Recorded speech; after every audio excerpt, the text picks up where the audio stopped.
इस एग्जांपल पे focus example near by आ रहा है तो उसके रिगार्डिंग जो बात कर रहे थे इंडिविजुअल जो आपका सगा हुआ था उसके बारे में बात कर रहे थे इंडिविजुअल सगा के बारे में बात कर रहे थे ठीक आपसे क्वेश्चन पूछा जाता है मैं ही पूछ लेता हूं ठीक है मैं ही पूछ लेता हूं वो क्वेश्चन आप मुझे बताइए ठीक है चलो क्वेश्चन मैंने आपसे पूछा बड़ा इंपॉर्टेंट क्वेश्चन है ठीक है बड़ा इंपॉर्टेंट क्वेश्चन है इसमें मैं आपसे पूछा क्वेश्चन था दिल्ली चलो आंदोलन दिल्ली चलो आंदोलन आंदोलन इसके द्वारा शुरू किया गया था इसके द्वारा शुरू किया गया था द्वारा शुरू किया गया था ठीक है क्वेश्चन ठीक है ये आपका क्वेश्चन था इसका आंसर मैं आपको बताता हूं खुद ढूंढना है ठीक है नहीं आप ढूंढो मैं आपको बताता हूं आज की क्लास में आपको क्वेश्चन दिख जाएगा बता दूसरा भारत छोड़ो आंदोलन आंदोलन कहां से शुरू हुआ कहां से शुरू हुआ से शुरू हुआ कहां से शुरू हुआ इसका भी आपको बताना ये सवाल का जवाब मिल जाएगा आज की क्लास में चलिए स्टार्ट करते हैं चलिए स्टार्ट करते हैं कल की क्लास में हम आपको व्यक्तिगत सत्याग्रह के अंदर बात करने वाले व्यक्तिगत सत्याग्रह कंप्लीट करने वाले पहला सत्याग्रह जो आपको दूसरे मैं इसे बना देते हैं इसको कंप्लीट कर देते हैं इसके बाद आपको दो चीजें देखने को मिलती हैं एक आपको देखने को मिलता है भारत छोड़ो आंदोलन एक आपको देखने को मिलता है भारत छोड़ो आंदोलन छोड़ो आंदोलन भारत छोड़ो आंदोलन और एक आपको देखने को मिलता है सुभाष चंद्र बोस के द्वारा जो भारत की आजादी के लिए किए गए संघर्ष हैं सुभाष चंद्र बोस के द्वारा भारत की आजादी के लिए किए गए संघर्ष हैं वो चीज वो आपको देखने को मिलती है तो दो चीजें इसके बारे में बात करने वाले हैं दो चीजें इसके बारे में आज हम बात करने वाले हैं ठीक है याद रखिएगा क्या आप इस चीज को याद रख सकते हैं यदि आप इस चीज को याद रख सकते हैं बाकी चीजें आप मुझ पर छोड़ दीजिए बाकी चीजें मैं आपको देखूंगा ठीक है बाकी चीजें मैं आपको देखूंगा बिना किसी परेशानी के आपको इस चीज के लिए सॉलिड तरीके से याद रखना है ठीक है सॉलिड तरीके से आपको याद रखना है आगे बढ़ें देखो बात करें समझाता हूं आपको कि भारत छोड़ो आंदोलन में क्या होता है वही क्वेश्चन होता है बहुत ध्यान से कहानी सुनना कहानी है क्विट इंडिया मूवमेंट की कहानी है क्विट इंडिया मूवमेंट की इंडिया मूवमेंट की क्विट इंडिया मूवमेंट का जो मतलब पूरा प्रभाव है भारत की आजादी सबसे ज्यादा मिल रहा है सबसे ज्यादा मिल रहा है भारत के अंदर 7 अगस्त 1942 को मुंबई के ऐतिहासिक ग्वालियर टैंक से इसकी स्टार्टिंग की है 7 अगस्त 1942 से 7 अगस्त 1942 से मुंबई के फेमस मुंबई के ऐतिहासिक मुंबई के ऐतिहासिक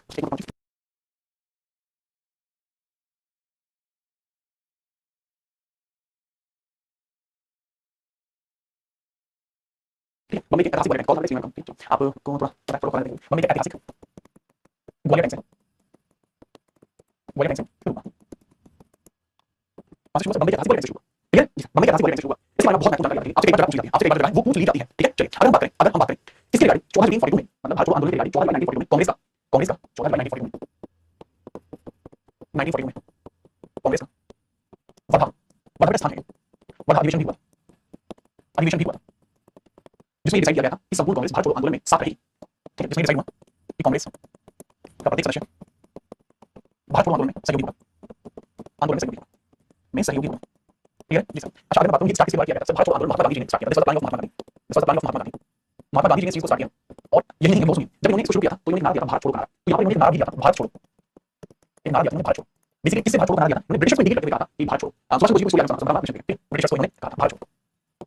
भारत छोड़ो ब्रिटिश से कहा ठीक है यहाँ पे एक नारा और दिया था करो या मरो यहाँ एक नारा दिया था एक नारा एक और है करो या मरो करो या मरो करो या मरो का नारा देने के बाद ही कांग्रेस का प्रत्येक सदस्य भारत छोड़ो आंदोलन से जुड़ा था करो या मरो का नारा देने के बाद ही इससे जुड़ चुका है ये कांग्रेस का प्रत्येक सदस्य इस चीज से जुड़ जाता है अगर मैं बात करूं कि भाई ये सब चीज तो शुरू है आप सोच सच्ची सारा इसमें दिखा 14 महीने देखो इसकी प्लानिंग बहुत लंबे समय से चल रही थी गांधी जी के दिमाग में इसकी प्लानिंग गांधी जी के दिमाग में बहुत लंबे समय से चल रही थी ये डिटेल इसलिए क्या होगा जैसे क्वेश्चन दिमाग में 14 महीने कांग्रेस का शासन हुआ इसके बारे में बात चली ठीक है इसके बाद एक तारीख को अगर आपसे पूछा जाए कि भारत छोड़ो आंदोलन को डिसाइड कब किया गया डिसाइड कब किया गया भैया भारत छोड़ो आंदोलन को डिसाइड किया गया था वो किया गया था एक तारीख में अगस्त महीने में 1942 डिसाइड किया गया था ठीक है और क्योंकि इसने डिसाइड किया गया निर्णय लिया गया इसने घोषणा की थी इसने घोषणा की थी इसने घोषणा कि हम भारत छोड़ो आंदोलन को स्टार्ट करेंगे जिसको रोकते हो और इन्होंने कहा था 7 तारीख को स्टार्ट करेंगे ठीक है नहीं 7 तारीख को स्टार्ट करेंगे 1 अगस्त में ये किया गया था कि 1 अगस्त को इस दिन के बाद से 13 दिवस के ऊपर मनाया जाएगा 13 दिवस के ऊपर मनाया दिवस के ऊपर मनाया क्योंकि तिलक जी बंबई के बहुत ज्यादा 13 दिवस के ऊपर मनाया था और यहाँ पर इन्होंने चलिए इन्होंने माहौल बढ़ा दिया अब इन्होंने माहौल बढ़ा दिया ठीक है ये तो कैसे माहौल बढ़ गया ये 13 दिवस के ऊपर मनाया 7 अगस्त को स्टार्ट कर दिया गया 7 अगस्त को स्टार्ट कर दिया गया quit India movement started Bharat छोड़ो आंदोलन स्टार्टेड अच्छा इसका ऑब्जेक्टिव क्या था इसका ऑब्जेक्टिव क्या था इसका उद्देश्य क्या था इसका उद्देश्य था ब्रिटिशर्स से सत्ता अपने हाथ में लेना ब्रिटिशर्स से सत्ता अपने हाथ में लेना और ब्रिटिशर्स को भारत से बाहर जाने का आह्वान करना सत्ता को हाथ में लेना सत्ता हाथ में लेना सत्ता कोई ऐसा मानिए तो आप वैसे हाथ में लेना सत्ता हाथ में लेना मतलब है कि कोशिश करना कि मेनली इंडियंस ही हैं जो इस सत्ता को संभाल पाए पहली चीज ये सत्ता को हाथ में लेना दूसरी चीज ब्रिटिशर्स को भारत से बाहर भेजना ब्रिटिशों को भारत से बाहर भेजना ब्रिटिशर्स को भारत से बाहर भेजना ये कहा था ये मूवमेंट से स्टार्ट किया गया लेकिन यहाँ पे क्या होता है ब्रिटिशर्स को पता था कि भारत कभी भी सरकार नहीं बना सकते उनके पास पहले से बैकअप प्लान था तो ब्रिटिशर्स को पहली बार 14 1942 में पता लगा कांग्रेस के सेशन के अंदर कांग्रेस का भारत छोड़ो आंदोलन सहयोगी पाकिस्तान भारत छोड़ो आंदोलन भारत छोड़ो आंदोलन से पहली बार नाम था जिस घोषणा हुई इस तरह से उन्होंने अपना प्लान बनाया था और 9 अगस्त 1942 को 9 अगस्त 1942 को 9 अगस्त 1942 को कांग्रेस के प्रत्येक सदस्य को जो भी जुड़ा हुआ था ब्रिटिशर्स ने जेल में डाल दिया 9 अगस्त 1942 में भारत छोड़ो आंदोलन के सभी लोगों को भारत छोड़ो आंदोलन के सभी लोगों को आंदोलन के सभी लोगों को गिरफ्तार किया गया सभी लोगों को गिरफ्तार किया गया अब एग्जाम में क्वेश्चन आ सकता है कि सभी लोगों को गिरफ्तार किया गया किस मतलब प्रोजेक्ट के तहत गिरफ्तार किया गया किस प्रोजेक्ट के तहत गिरफ्तार किया गया सचिन उनको प्रोजेक्ट मतलब कौन सा आंदोलन था ये था operation zero operation zero operation zero power operation zero power ये एग्जाम में क्वेश्चन मैं होता मैं आपका एग्जाम में इस क्वेश्चन को जरूर डालता ऑपरेशन जीरो पावर ठीक है आप पहली बार सुन रहे हैं तो आपको पूरा समझना पड़ेगा जीरो पावर होता है ऑपरेशन जीरो पावर देखो इसका मतलब ये था ब्रिटिशर्स का कहना था कि भाई भारत छोड़ो आंदोलन से लाया था कि आप सत्ता हाथ में ले लें यानी आप हाथ में ले लें लेकिन आपको जीरो पावर लेंगे लेकिन पावर जीरो तो इसलिए ऑपरेशन जीरो पावर यहाँ पर शुरू किया गया इसके बाद शुरू किया गया by the Britishers by British और सभी को गिरफ्तार किया ठीक है नोट करके फटाफट से नोट कर लीजिए ठीक है कोई दिक्कत नहीं कोई दिक्कत नहीं चलिए फटाफट कीजिए क्लियर सर जब मानना ही नहीं था तो इम्पैक्ट का मतलब क्या हुआ देखो इम्पैक्ट इंडिया के साथ सबसे बड़ा हुआ था इम्पैक्ट के लिए गांधी जी के साथ साथ आए तो गांधी जी ने भरोसा किया लेकिन ब्रिटिश ने क्या किया इन्होंने गांधी के साथ डील करने के बाद एक साल भी वाइफाई का पहले तो साल नहीं कर पाया ब्रिटिश की चाल थी अच्छा इसमें पूछा जाएगा आपसे कि इनको इसके अंदर किस व्यक्ति की नेम से गिरफ्तार किया तो महात्मा गांधी की गिरफ्तार किया सरोजिनी नायडू की गिरफ्तार किया और दोनों को गिरफ्तार करके आधा घंटे से अंदर डाल दिया गया ठीक है महात्मा गांधी और सरोजिनी नायडू को गिरफ्तार किया गया इसमें लिख देता हूं महात्मा गांधी सरोजिनी नायडू महात्मा गांधी एंड सरोजिनी नायडू नायडू को गिरफ्तार किया गया और उनको कहां डाल दिया गया at the rate Aga Khan place Aga Khan palace और उनको आगा खान पैलेस के अंदर डाल दिया अब एक बहुत इंपॉर्टेंट क्वेश्चन होता है, एक बच्चा क्लास में पूछता है, बच्चे का नाम नवनीत है, बच्चे ने सवाल पूछा गांधी जी नॉन वायलेंस को मानते थे, फिर उन्होंने डू और डाई का नारा क्यों दिया, डू और die, do and die, do और डाई, क्या करिए या फिर बचाइए। अच्छा इसमें आप ये देखो कि गांधी जी तो अहिंसा का प्रचार करते थे, ऑब्वियस उन्होंने कहा नारा क्यों दिया। यूपीएससी का क्वेश्चन पूछा जाता है, was the statement given by N K Gandhi do और die choose violence and if yes then why, if no then why. मतलब इसमें क्वेश्चन क्या था, यूपीएससी का क्वेश्चन था, मतलब मैं यूपीएससी पढ़ा रहा हूं, मैं आपको ऐसे सीख आपके देखो सारे समझ कर बने हुए हैं, इससे लगता है कि इसमें पूछा गया है कि गांधी जी के द्वारा करो या मरो का नारा किस चीज का प्रदर्शन करता है, अहिंसा करता है तो क्यों करता है, हिंसा करता है तो क्यों करता है, इसके बारे में बताया। करो या मरो का नारा क्या है, सिर्फ नॉन वायलेंट है, करो या मरो, करो या मरो का नारा ही नॉन वायलेंट है,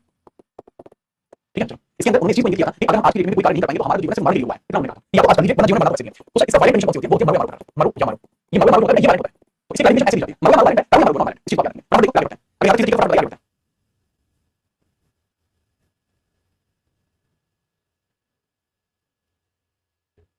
ठीक है। चलिए सर क्या मुस्लिम लीग से मेरा मुस्लिम लीग का अलग खेल लेंगे, मुस्लिम लीग का अलग खेल लेंगे, उसका खेल चला, ठीक है। इसी को याद रखिए, आगे बढ़ो, अगर आप नोट कर लेना, moving forward, now I am moving forward, एक सेकंड। ये क्वेश्चन काफी स्लाइड है, ये मैंने देखिए ताकि मैं आपको स्लाइड समझा सकूं। तो इस तरीके से करो, मैं आपके अंदर यहां माहौल आपको देखने को मिलेगा, क्विटिंग का कंप्लीट होता है, तो क्विटिंग का मूवमेंट क्या होता है, इस वजह से क्विटिंग मूवमेंट को रोक दिया जाता है यहां पर, ठीक है। दूसरा सिर्फ भारत की आजादी, क्विट इंडिया मूवमेंट, मूवमेंट के कारण ब्रिटिशर्स पर सर्वाधिक प्रभाव पड़ा, ब्रिटिशों पर सर्वाधिक प्रभाव पड़ा, सर्वाधिक प्रभाव पड़ा। इसका रीजन क्या है, इसका रीजन है ब्रिटिश सेना, इसमें ब्रिटिश सेना 1939 से लेकर 45 के बीच में, 1939 से 45 के बीच में वर्ल्ड वॉर सेकंड में लगी हुई थी, वर्ल्ड वॉर सेकंड में व्यस्त थी, व्यस्त थी तथा भारत पर प्रशासन के लिए, भारत पर प्रशासन के लिए क्षमता उस समय ब्रिटिश नहीं थी, प्रशासन के लिए ब्रिटिश सरकार पूर्ण रूप से सक्षम नहीं थी, पूर्ण रूप से एकाग्र या सक्षम नहीं थी, सक्षम नहीं थी ना, तो डेलीगेट क्योंकि डेलीगेशन का डेलीगेशन होता है किसी तरीके से वर्ल्ड वॉर सेकंड। इस कारण से भारत के अंदर बहुत प्रभाव पड़ा, भारत के अंदर बहुत प्रभाव पड़ा quit India movement, quit India movement का बहुत प्रभाव पड़ा, ठीक है। क्विट इंडिया मूवमेंट में संपूर्ण भारतीय एक साथ आ गए कि ब्रिटिश को देश से बनाना है और इस देश को बचाना है। लेकिन क्विट इंडिया मूवमेंट शुरू होने के बाद, क्विट इंडिया मूवमेंट शुरू होने के बाद जब बोस साहब करते हैं, जब सुभाष चंद्र बोस करता है, क्विट इंडिया मूवमेंट शुरू की जाती है, लेकिन जब सुभाष चंद्र बोस करता है, जब सुभाष चंद्र बोस को क्विट इंडिया मूवमेंट की जानकारी होती है, मूवमेंट की शुरुआत की जानकारी होती है, जानकारी होती है, जानकारी होती है। सुभाष चंद्र बोस, सुभाष चंद्र बोस सुभाष चंद्र बोस सैन्य सहायता प्रबंध करने का प्रयास करते हैं, सैन्य सहायता प्रबंध करने का प्रयास करते हैं, प्रबंध करने का प्रयास करते हैं, प्रयास करते हैं, ठीक है। इसका कारण बताऊं, इसका कारण क्या, सुभाष चंद्र बोस सैन्य सहायता क्यों चाहते थे, इसका कारण क्या है, इसका कारण है बोस का मानना था, बोस का मानना था कि ब्रिटिश को भारत से सेना का नहीं निकाला जा सकता है, बोस का मानना था कि ब्रिटिश को भारत से निकालने का, ठीक है, यही सबसे बेस्ट टाइम है, यही सबसे उपयुक्त समय है, उपयुक्त समय है क्या मौका है, तो सारी बात यहाँ पे चलती है। तो अब बात करें सुभाष चंद्र बोस का जो घटना क्रम किस प्रकार से, सुभाष चंद्र बोस का घटना क्रम किस प्रकार से, बहुत ज्यादा लगी है, सुभाष चंद्र बोस ने भारत के लिए क्या किया, सिर्फ नाम सुभाष चंद्र बोस ने सवाल नहीं बता, आपको पता है सुभाष चंद्र बोस ने भारत के लिए क्या किया, सर उन्होंने भारत के अंदर ऐसे नहीं था, मुझे सर आप जानते हो, आपको माहौल बता दिया, तब आपको उनके माहौल के बारे में बता दिया, ठीक है, क्लियर है। तो बात करें वो सुभाष चंद्र बोस अपनी शुरुआत 1939 में कांग्रेस को क्या करने के बाद, 1939 में कांग्रेस में रिजाइन करने के बाद फॉरवर्ड ब्लॉक की स्थापना की थी, आप सभी को पता है फॉरवर्ड ब्लॉक की स्थापना की, फॉरवर्ड ब्लॉक की स्थापना की, फॉरवर्ड ब्लॉक की स्थापना की, तथा इसके पश्चात वर्ल्ड वॉर सेकंड में भारत के ब्रिटिश पर प्रेशर बनाने के लिए, ब्रिटिश पर प्रभाव बनाने के लिए, प्रभाव बनाने के लिए 26 अक्टूबर 26 तारीख याद आपको नहीं रहती, ठीक है, याद रखिए, 26 जनवरी 1941 में पेशेवर के रास्ते अफगानिस्तान पहुंचे, अफगानिस्तान पेशेवर पाकिस्तान, पेशेवर के रास्ते अफगानिस्तान पहुंचे, पेशेवर के रास्ते पहुंचे अफगानिस्तान पहुंचे, जब पेशेवर के रास्ते अफगानिस्तान पहुंचे, वहां पे व्यक्ति था अबू वहर नाम का व्यक्ति था, कौन व्यक्ति था, अबू वहर, याद रखना, ठीक है। अबू वहर नाम के व्यक्ति के पास पहुंचे, अबू वहर यहां मिले, यहां मिलते हैं अबू वहर ये व्यक्ति नाम मिला। अफगानिस्तान में एक मित्र हुआ करता था, इसका नाम अकबर शाह, अफगानिस्तान में एक मित्र हुआ करता था अकबर शाह, मित्र था अकबर शाह। तो अकबर शाह की सहायता से जर्मनी के लिए बना हुए, जर्मनी के लिए बना हुए, सहायता से जर्मनी कहां चले गए, जर्मनी, और जर्मनी के बड़े में जर्मनी चले, जर्मनी कहां गए, जर्मनी देश है, जर्मनी की जर्मनी होती है, हिटलर है, जर्मनी का और हिटलर के ब्रिटिश के खिलाफ रहा, उन्होंने सोचा दुश्मन होता है, इसलिए उन्होंने ये बात किया, यहाँ से काला जर्मनी ऐसे जर्मनी बनाना है, जर्मनी पहुंचेंगे, ठीक है, जर्मनी पहुंचेंगे, ठीक है जी हां। इतनी चीज आपको पता लगा देना, इतनी चीज आपको पता लगा देना, जर्मनी जाकर उन्होंने हिटलर से मुलाकात की, ठीक है, चीनी के बर्तनों वाला, हाँ जर्मनी पहुंचे, जर्मनी की मुलाकात की, जर्मनी हिटलर से मुलाकात की, हिटलर से मिले, हिटलर को सुभाष चंद्र बोस के कॉन्फिडेंस को बहुत पसंद आया, और हिटलर ने कहा देखो मैं जर्मनी से डायरेक्टली इंडिया नहीं कर सकता, अगर आपको इंडिया की हेल्प करनी है तो आपको जापान की सोर्स के ऊपर जाना पड़ेगा, जापान के नजदीक जाना पड़ेगा, क्योंकि जापान से अगर आपकी संभालनी होगा, आपके ज्यादा होगा, ज्वाइंट अलायंस फोर्सेस के संभालने के लिए आप यहां से जाते हैं, अब यहां से जाते हैं, जापान अब जापान की कैसे सकते हैं, ठीक है, इसी को आप नोट कर लीजिए, ठीक है, पढ़ लो नोट, ठीक है, चलो मतलब जापान पहुंच गए, इसके बाद आपको हिटलर से समर्थन प्राप्त करने के बाद, हिटलर से समर्थन प्राप्त करने के बाद सुभाष चंद्र बोस फरवरी 1943 में पहुंचे जापान, जापान से पहुंचे, जापान यहाँ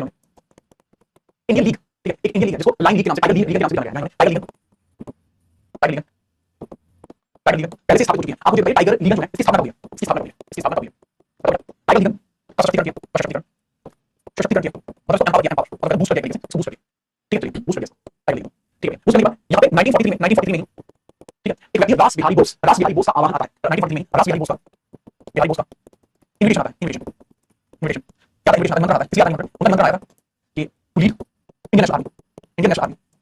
इंडियन नेशनल आर्मी को लीड करने के लिए उनका कहना था कि आप भारतीय राष्ट्रीय सेना को, भारतीय राष्ट्रीय सेना को,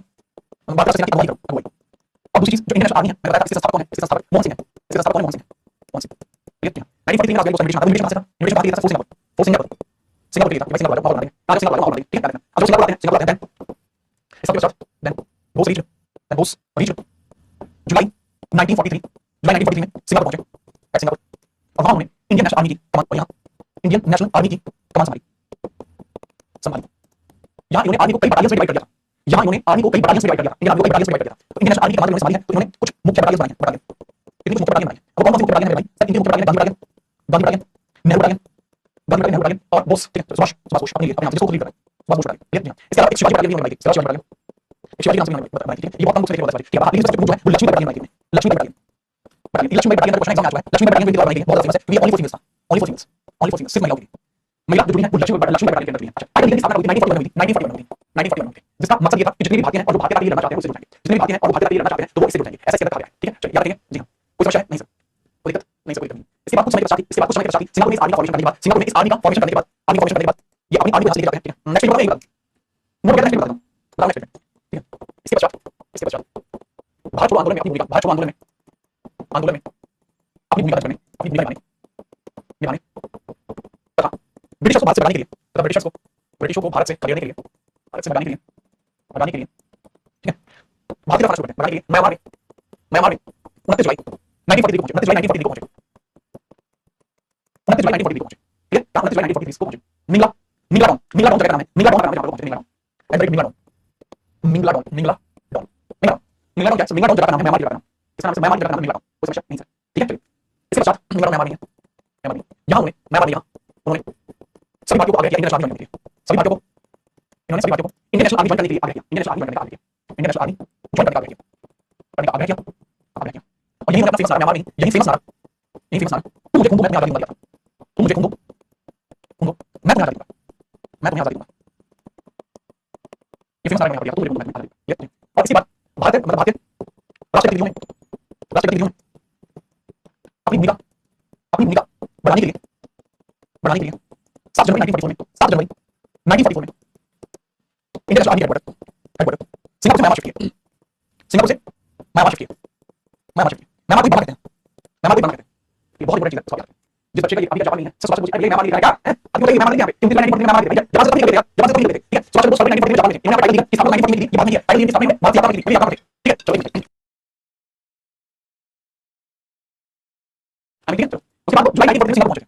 ठीक है, आगे हो गया, तो ये उनकी कहानी है। लेकिन इसके बाद यहाँ का प्लान था कि इंडियन नेशनल आर्मी को भारत के अंदर ब्रिटिश से खिलाफ लड़ाई, लेकिन भाई जो म्यांमार से भारत के तरफ आए हो गए हैं, जो म्यांमार से भारत के तरफ आए हो गए, बहुत लंबी यात्रा थी, और इनके साथ जापान की भी कई सारी रेजिमेंट थी, ठीक है, यहाँ इनके साथ जापान की काफी सारी रेजिमेंट्स ने ज्वाइन किया था हिटलर के कहने पर, जापान की काफी सारी रेजिमेंट ने सुभाष चंद्र बोस के साथ भारत की आजादी के लिए लड़ने के लिए, इसी रेजिमेंट जापान की रेजिमेंट जो लड़ने के लिए आते हैं, तो रास्ते में इतनी ज्यादा बारिश होती है, इतनी इंटेंस बारिश होती है, इसलिए आर्मी को सुभाष चंद्र बोस को टिकट के लिए भारत की आजादी के लिए वो अपनी पूरी तरह से कभी भारत नहीं पहुंच पाए, कभी भी भारत नहीं पहुंच पाए, इसलिए आर्मी के बात नहीं पड़ती, क्योंकि जो पैशन है इन्होंने ब्रिटिश के ऊपर इतना ज्यादा प्रेशर क्रिएट किया, जिसका जवाब नहीं आप समझ सकते हैं, ठीक है, क्या है उसको फटाफट याद रखना, जैसे आप नोट कर लेना।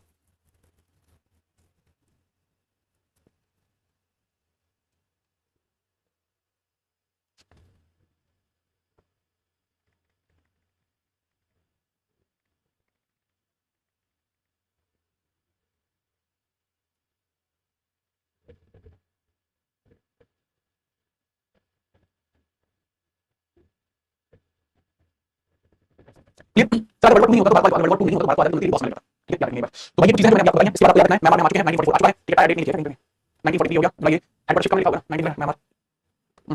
ये डेट लिखिए 1944 7 जनवरी 1944 में 7 जनवरी 1944 में यहाँ पहुंचे। इसके बाद यहाँ पे एक स्टेटमेंट और लिखना, इसके बाद 6 जुलाई 1944 में एक रेडियो अनाउंसमेंट पर सुभाष चंद्र बोस ने गांधी जी को पहली बार राष्ट्रपिता कहा, सुभाष चंद्र बोस ने पहली बार गांधी जी को राष्ट्रपिता कहा, गांधी जी को राष्ट्रपिता कहा, राष्ट्रपिता कहा, ठीक है, इसके बाद अगला इवेंट यहाँ पे फाइनल इवेंट स्टेज का, स्टेज का सुभाष चंद्र बोस का फाइनल इवेंट 16 अगस्त 1945 ताइवान में प्लेन क्रैश में इनकी डेथ को अज्यूम किया जाता है, ताइवान जापान में प्लेन क्रैश में डेथ हुई, प्लेन क्रैश में डेथ,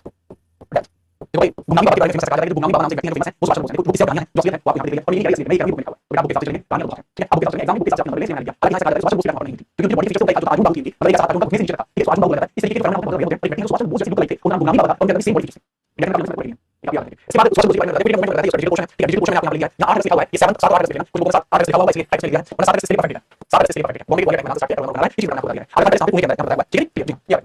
अब आपको थोड़ी सी आपको ब्रिटिश के प्लान बताने पड़ेंगे, क्या करके तो बताइए, ब्रिटिश के प्लान बताऊं, ब्रिटिश को प्लान की बात कीजिएगा, उनको आपको बताने का प्रयास करता हूं, उनको आपको बताने का प्रयास करता हूं, ठीक है चलिए,